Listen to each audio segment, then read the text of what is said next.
Assalamu alaikum and welcome back to the Stories of Prophets. Today we continue the story of Prophet Yusuf, Part 3. If you haven't watched Part 1 and Part 2 yet, I'd highly recommend starting there first. Let's begin. The caravan reached Egypt and Yusuf was sold once more, this time to a noble man of the palace, a man known as Al-Aziz. Al-Aziz looked at the boy before him and felt something he could not explain. "Make his stay comfortable," he told his wife. "Perhaps he will be useful to us, or perhaps we will treat him as our own son." And so, in a land far from his father, far from the well that had swallowed his cries, Yusuf began a new life. The years passed. Yusuf grew. Not just in age, but in something rarer. Allah blessed him with wisdom, with beauty of character, with a light that people around him could sense, even if they could not name it. Everyone who saw him noticed it. Servants spoke of his patience. Guests spoke of his humility.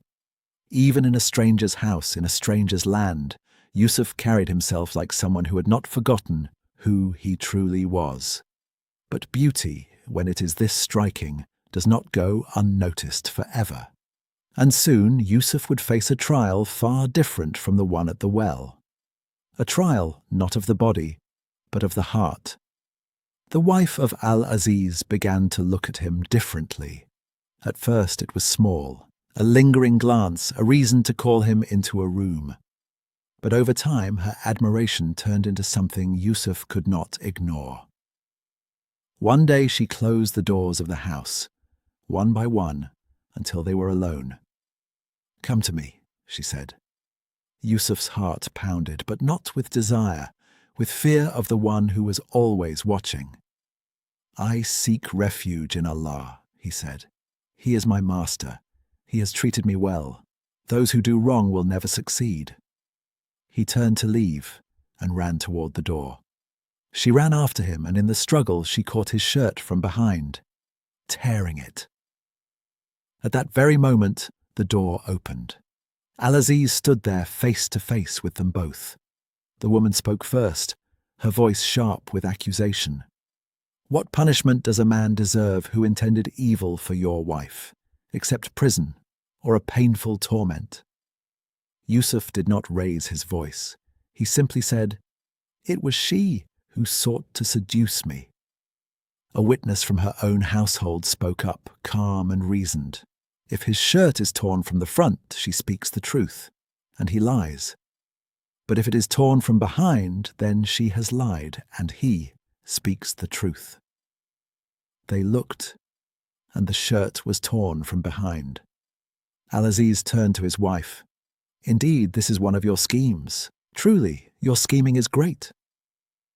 But even with the truth laid bare before them, the matter did not end there. Word spread through the city.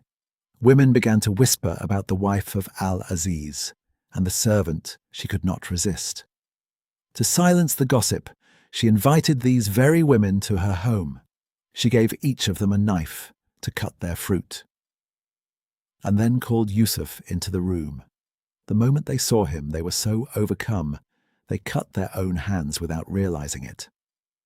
"This is not a human being," they said. "This is none but a noble angel."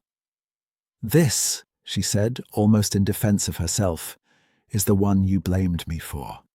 I sought to seduce him, but he refused, and if he does not do what I command, he will surely be imprisoned and will be of those disgraced." Yusuf, hearing this, did not despair. He raised his hands and said, "My lord, prison is more beloved to me than what they invite me to. And if you do not turn their scheming away from me, I might incline toward them and be of the ignorant." And so, despite his innocence, despite the truth standing clearly on his side, Yusuf was sent to prison. Not because he had sinned, but because it was easier for those in power to silence the truth than to face it. Yet even behind those prison walls, Yusuf's story was only just beginning to unfold. that brings us to the end of part 3. I hope you enjoyed this part of Prophet Yusuf's story as much as I enjoyed bringing it to you. If it moved you in any way, consider leaving a like and subscribing. It truly helps this channel grow. Part 4 is coming soon, insha'Allah. Until then, may Allah bless you all. Assalamu alaikum.